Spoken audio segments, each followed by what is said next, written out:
now we are going to see how to design the students feedback form or the student information form. In the classes, we need the data from the students, the basic data before the beginning of the semester or the class. So for that, Google Form is the best choice for us. Okay, you can go in the Google Form through these nine dots. You move down and move further down. But the easiest and the quickest way is that you just write here the Google Form. Google Forms here. Just click it. You will get the Google Form here. Okay, these are the forms. You just simply press here, Google Form. Here you are going to press the new one. Just sign.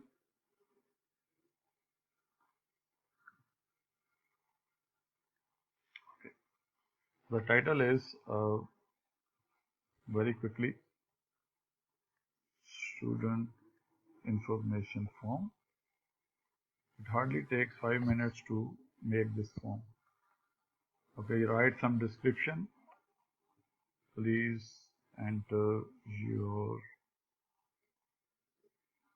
information. That's it. Or you can just click here. First question. You write here the name, and it should be that there are a number of options, right? We need the short answer for the name. It is a required field. Just click it, select it. That's it. Okay, this is a duplicate key. In place of writing again everything, you just duplicate it. The same field will be added up. Now you need for example, you need another important thing is father or the guardian's name. So you simply write the father's name or the guardian name. Again, the short answer field is required. If it is off, then you can toggle it from here. Duplicate it. You can write here the date of birth if you want to write, and this is again required. And after that, select class, or you can also say the select course. So this is this is up to the teacher. There are a number of options, but we will be selecting the multiple choice. So you just write down the options, or even if there are you want to write the classes here, so you can also write the classes. So let's do it. In place of courses, you further write the classes. You write, for example, BBA 2. You write here MBA 7, and you write here MBA 5. Okay, so it's simple. And after that, you need students, for example, email address if you want. So, but here in this case, you don't need this multiple choice. You need the short answer. Again, you need, for example, after the email address, you need suppose a phone number, or generally we are required the WhatsApp number. So this is the basic information. So if you want students to give the picture, also attach his photo, so that is also possible. Next field is, you are now going to add the next field. Here you are going to write add your picture. Okay, make it optional if you want.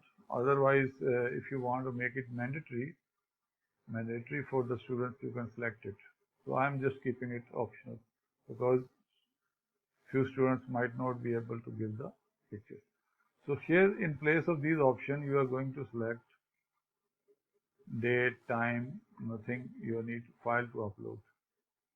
Okay, they are going to upload their file. So that's it. Upload the files to Drive. So they will upload the pictures. Just press the continue. That's it. So these are the basic requirements. If you want to add some more fields, so it's up to you. Only specific types of for the specific types, you can say this is a drawing, presentation, audio, image. Like image, if you want some other document, video, PDF, it's up to you. maximum size, you can increase the maximum size also, 100 GB or whatever. Maximum number of files, definitely the one file is required, and this is required or this is optional. This is up to you. So this is the basic things are done in the form.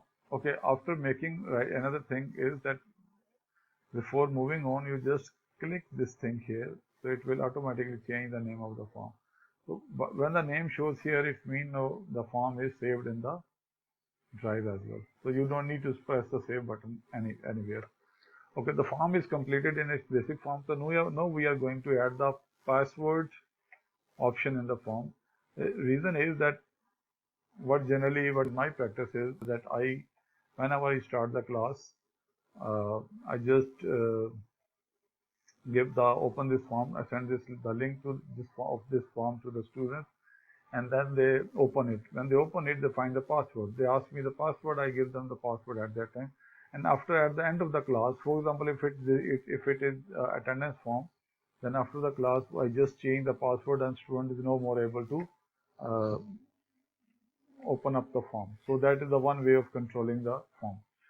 So for the password means all these field name, father name, they will be appeared only if the password is correct. So we need to separate these two parts.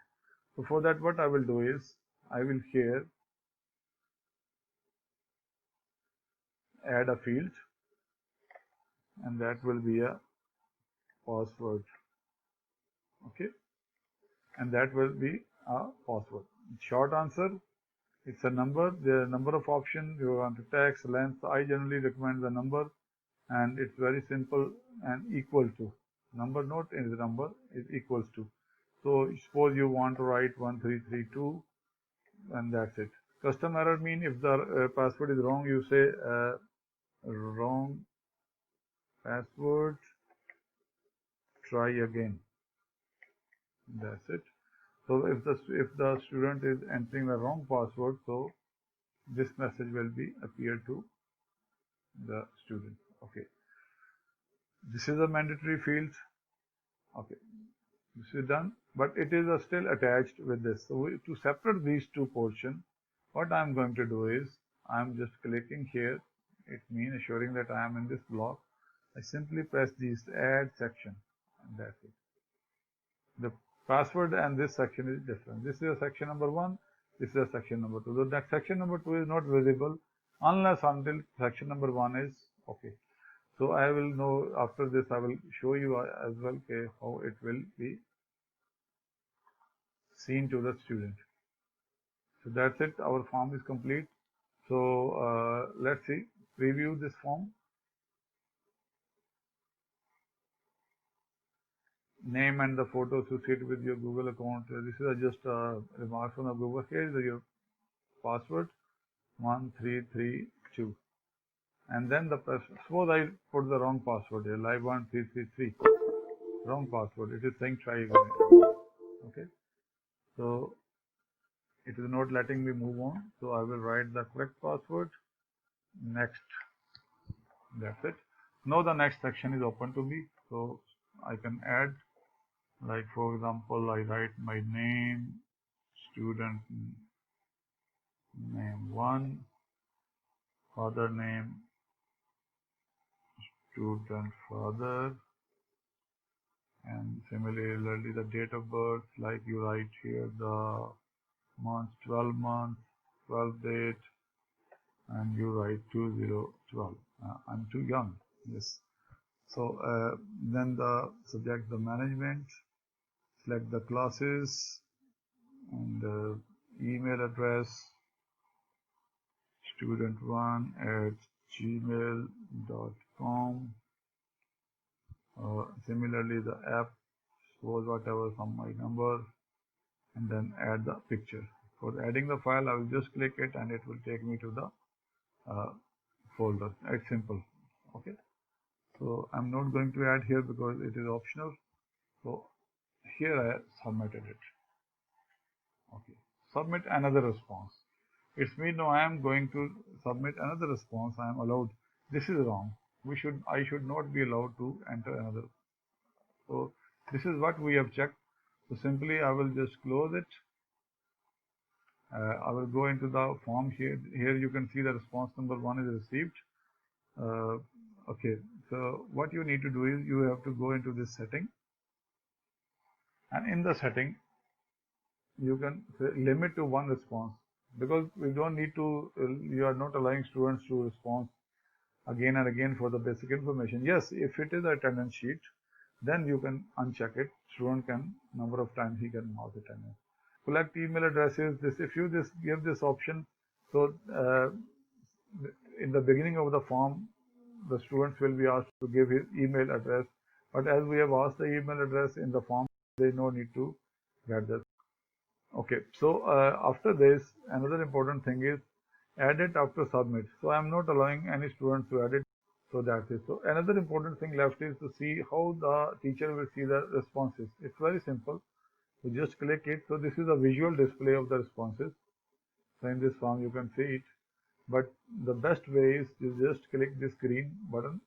This is the Google Sheet, and select the create new spreadsheet. Don't use the existing one. Say create new sheet for this form. So it has opened up a new sheet, and here you will find whenever students will enter the data, it will be appeared to you. And this is a very important field for you, the timestamp. Timestamp is the when the data is actually entered. Okay, student doesn't know that this is being noted. So in your notice, at this time this form was filled, and this was the first password, and this was a student name and student data. Okay, and for sending the form to the student, you simply click this send button and press this one. Here it will show you the link. Shorten the link because it's a long one. This one, just copy this link and send this link to the student, and automatically during the class you can, if you are taking the class on the Zoom, you can just go into the chat and send this link there. Then students will be able to open up the form, enter the password. They will ask you the password. You can tell them the password, and this is so simple. So I hope this will, with the practice, you will be able to use it very comfortably. Thank you very much.